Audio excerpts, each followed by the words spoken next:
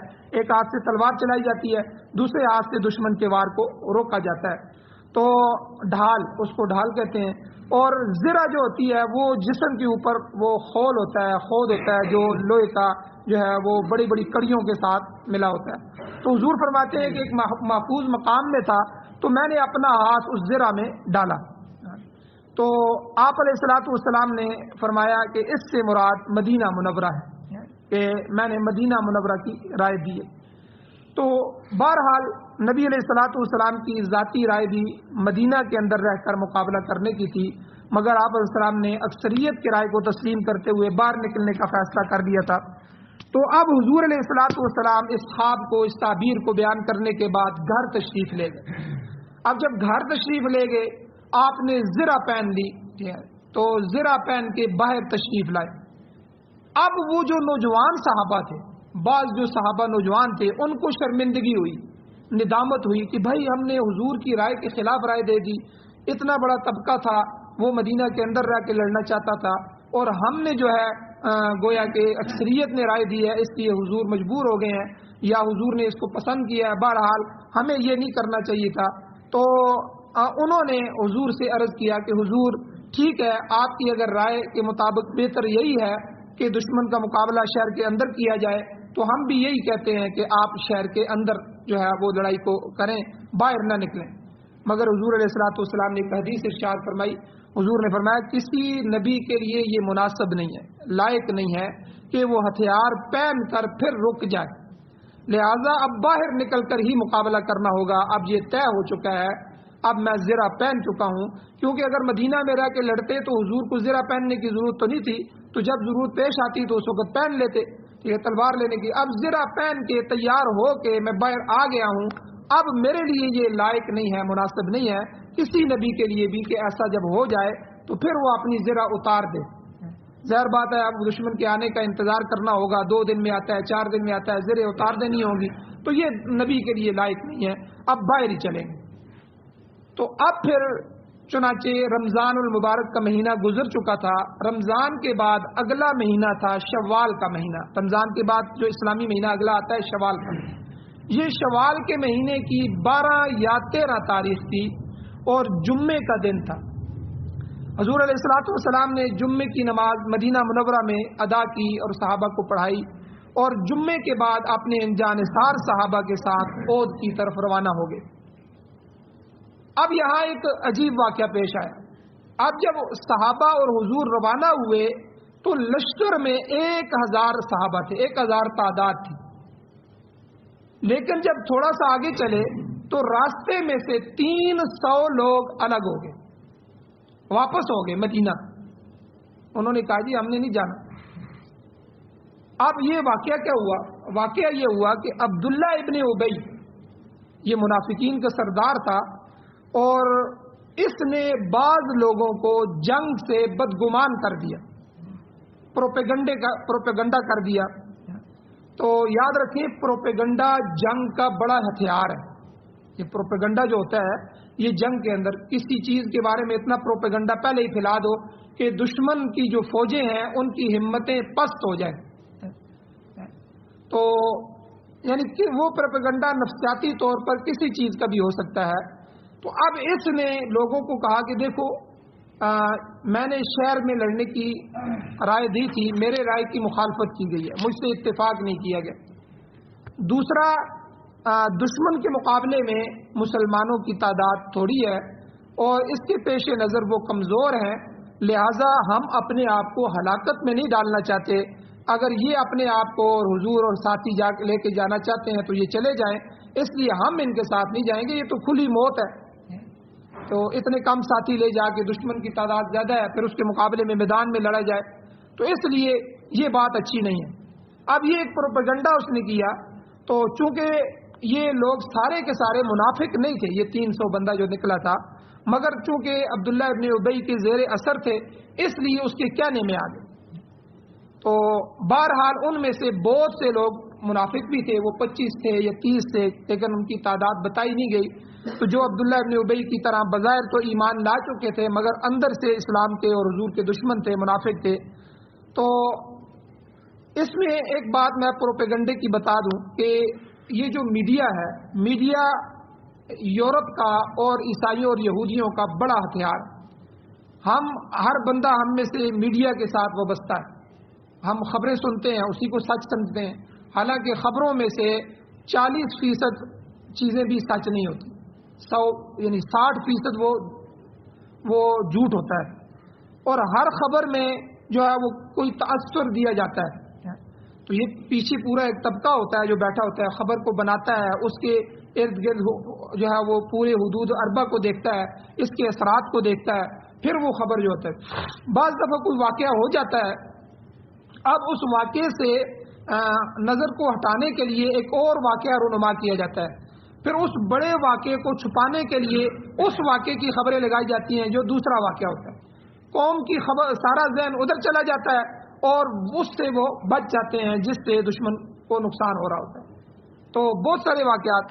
اس میں آپ کو ایک بات بتاتا ہوں. اس وقت میڈیا یہودیوں کے پاس ہے، یہ سارا بھی میڈیا، کوئی بھی مسلمان چینل ایسا نہیں ہے جو اسلام کے مطابق اسلام کی خبریں دے، بہت کم ہیں.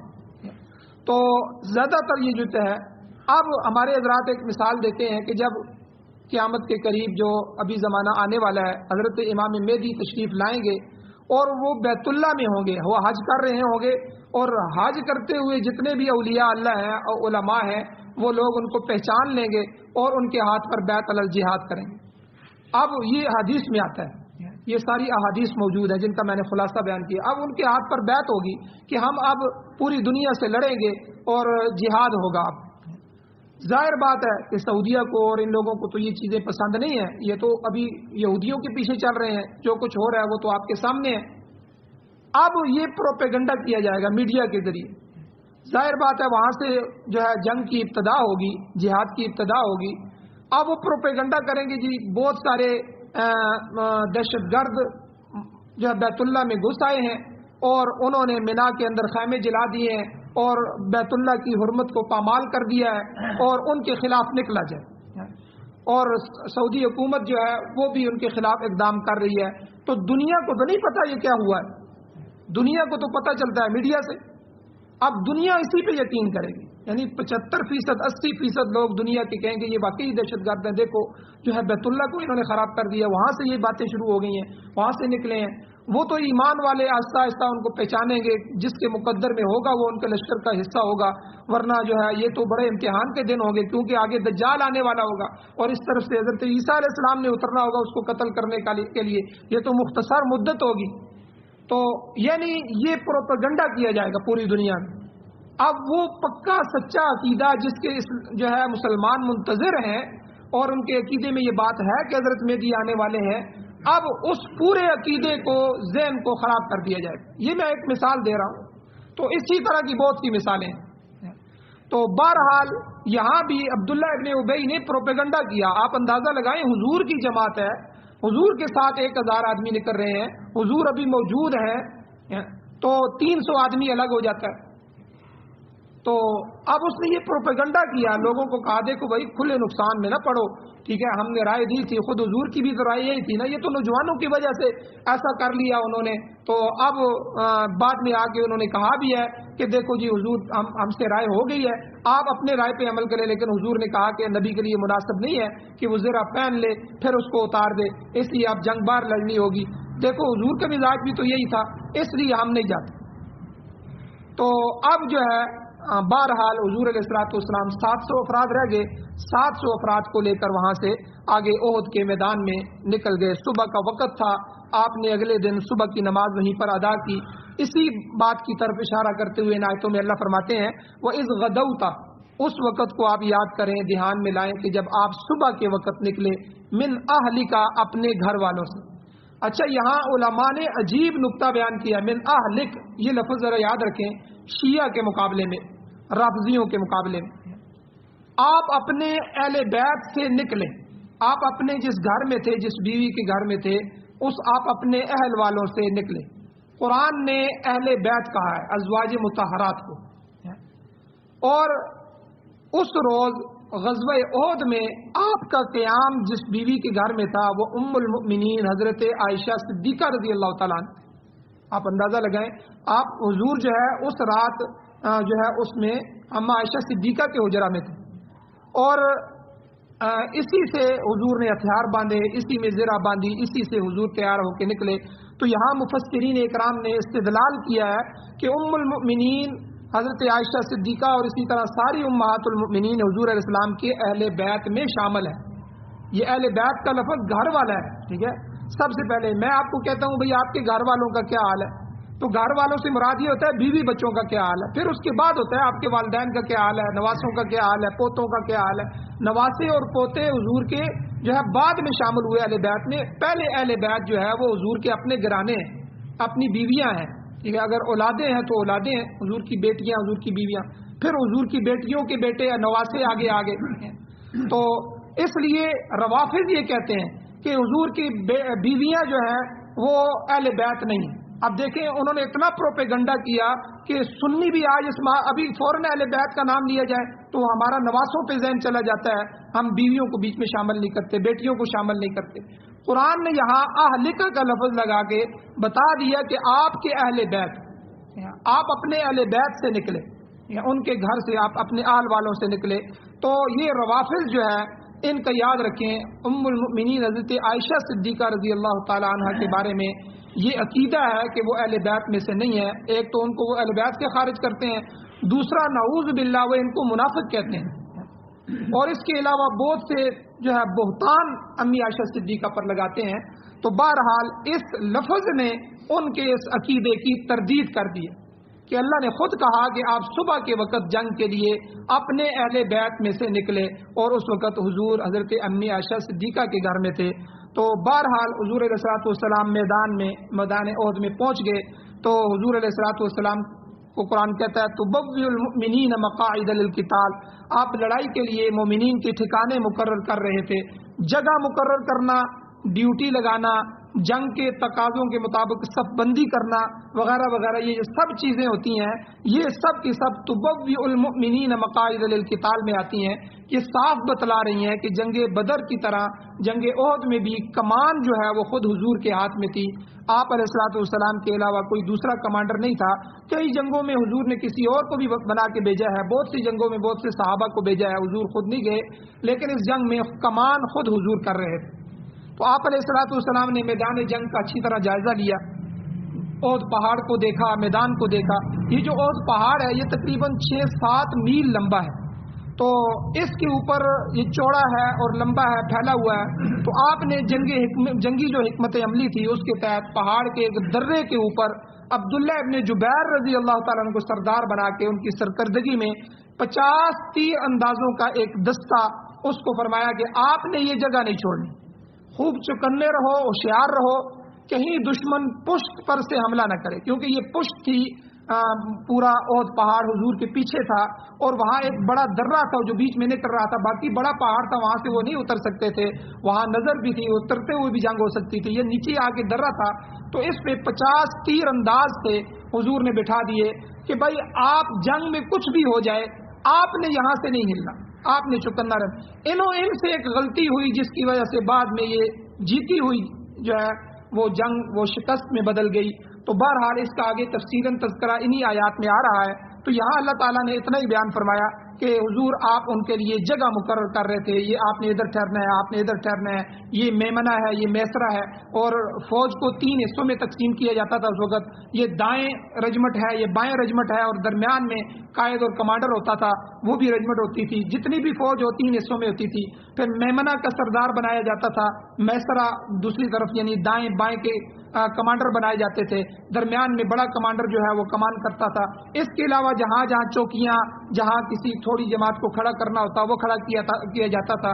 تو اسی طرح حضور نے یہ سارا کیا. اس کو قرآن اس لفظ میں کہتا ہے کہ تبوئ المؤمنین مقاعد للقتال، کہ جب صبح کے وقت آپ اپنے اہل بیت میں سے نکلے تو آپ ایمان والوں کے لیے لڑائی کرنے کے لیے آپ جو ہے وہ تیار کر رہے تھے، ان کو جگہ بتا رہے تھے، ان کی ڈیوٹیاں لگا رہے تھے.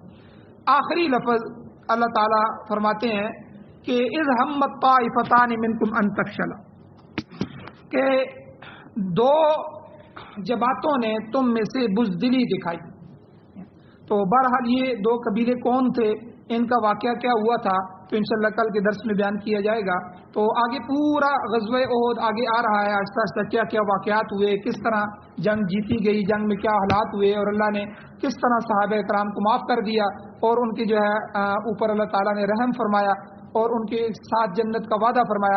انشاءاللہ یہ ساری چیزیں آگے آ رہی ہیں. تو یہ جو صحابہ سے میں نے اس دن بھی بیان فرمایا تھا کچھ غلطیاں ہوئی ہیں، یہ امت کو سبق سکھانے کے لیے، ورنہ صحابہ محفوظ ہیں، ان سے غلطی نہیں ہوتی، وہ حضور کے دیوانے تھے، جانثار تھے. اللہ نے کچھ نہ کچھ ایسا ہوا ان سے کروایا گیا تاکہ جو ہے وہ امت کو کچھ اسباق ملے. تو اللہ تعالیٰ سے دعا ہے اللہ ہمیں عمل کی توفیق عطا فرمائے. آمین. الحمدللہ رب العالمین والعاقبۃ للمتقین والصلاۃ والسلام علی رسولہ النبی الامی الکریم. اللهم ربنا آتنا فی الدنیا حسنۃ وفی الآخرۃ حسنۃ وقنا عذاب النار. یا اللہ ہماری کمیوں کوتاہیوں کو معاف فرمائیے، درگزر فرمائیے، صغیرہ کبیرہ گناہوں کو معاف فرمائیے. یا اللہ قرآن و سنت کو سننے سمجھنے اس پر عمل کرنے کی توفیق عطا فرمائیے. یا اللہ قرآن و سنت کو پوری دنیا میں غالب فرمائیے.